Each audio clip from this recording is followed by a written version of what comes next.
नमस्कार मित्रांनो, व्हिजन अकॅडमीमध्ये आपलं सहर्ष स्वागत। मित्रांनो, शिक्षक भरती असेल, तलाठी भरती असेल किंवा जिल्हा परिषद भरती असेल, तर या भरती प्रक्रियेमध्ये सध्या काय ताजे अपडेट्स आहेत, नवीन घडामोडी काय आहेत, त्याचप्रमाणे प्रशासनाने विशेष परवानगी निवडणूक आयोगाकडे विशेष परवानगीबाबत प्रस्ताव पाठवल्याची ऑथेंटिक ऑफिशियल माहिती मिळत आहे।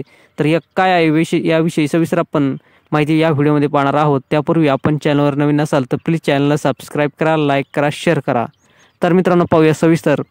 मित्रांनो, राज्यामध्ये जे काय निवडणूक लागण्याच्या आधी तलाठी भरती असेल किंवा शिक्षक भरती असेल किंवा जिल्हा परिषदेच्या काही भरती प्रक्रिया चालू होती, त्यानंतर आदर्श आचारसंहिता लोकसभेची लागली गेली। मित्रांनो, आपल्या सर्वांना माहीत आहे, आदर्श आचारसंहिता लागल्यानंतर कुठलीही भरती प्रक्रिया करता येत नाही, त्याचप्रमाणे नियुक्तीपत्रकही देता येत नाही, मुलाखतीही घेता येत नाहीत। त्यामुळे सध्या राज्यामध्ये ज्या भरती प्रक्रिया सुरू होत्या त्या कुठेतरी मंदावल्या आहेत। परंतु मित्रांनो, आपली भरती प्रक्रिया शिक्षक भरती जुनी म्हणजे आचारसंहिता लागण्याच्या आधी आहे, त्याचप्रमाणे तलाठी भरतीसुद्धा 2023ची आहे।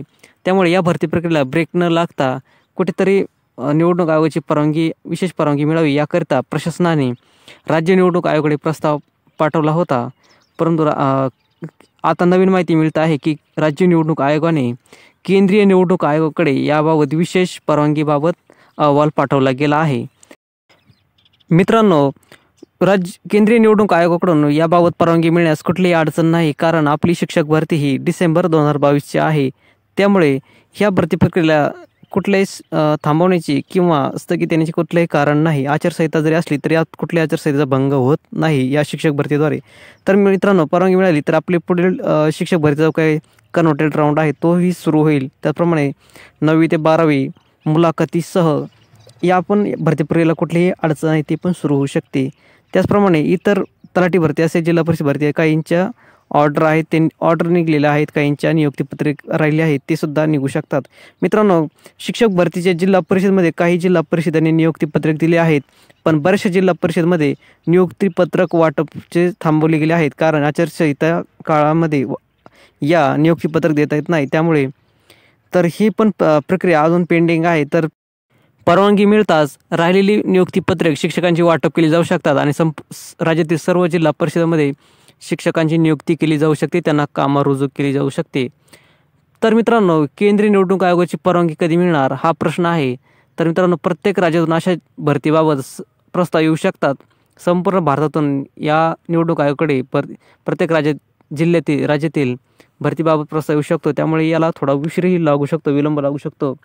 किमान 1 आठवडा 8 ते 10 दिवस या परवानगीसाठी लागू शकतात एक अंदाजे, कारण भारतातील सर्वच ठिकाणी आचारसंहिता लागू झाली आहे आणि प्रत्येक राज्यातील याबाबत प्रस्ताव येऊ शकतात।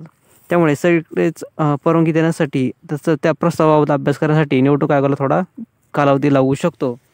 तर मित्रांनो, अशा पद्धतीने जर आपल्या शिक्षक भरतीत केंद्रीय निवडणूक आयोगाकडून परवानगी मिळालीच तर आपली भरती प्रक्रिया वेगवान पद्धतीने पुन्हा सुरू होऊ शकते, पोर्टल पुन्हा एकदा ॲक्टिव्ह होऊ शकते आणि शिक्षक भरतीची संपूर्ण प्रक्रिया पार पाडली जाऊ शकते। तर अशा पद्धतीने मित्रांनो, शिक्षक भरतीबाबत ताजी अपडेट अशी होती की निवडणूक आयोगाकडे परवानगी मागितली जाण्याची जी काही प्रोसेस आहे ती सुरू आहे।